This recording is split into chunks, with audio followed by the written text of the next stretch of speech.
এখন আমি আপনাদের দেখাবো ডিম ভুনা। প্রথমে কড়াইতে সাদা তেল দিলাম, তারপরে একটি ডিম দিলাম। এরকম করে এক এক করে ডিমগুলো ভেজে নিলাম। ভেজে নেওয়ার পরে দিয়ে দিলাম পেঁয়াজ কুচি, আদা রসুন, এরপরে দিয়ে দিলাম হলুদ, মরিচ, টমেটো।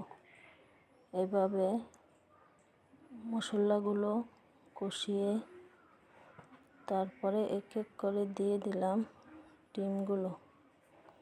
ডিমগুলো দেওয়ার কিছুক্ষণ পরে দিয়ে দিলাম কিছু পরিমাণ পানি।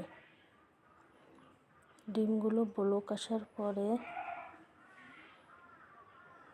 ডিমগুলো উল্টে পাল্টে দিলাম। তারপরে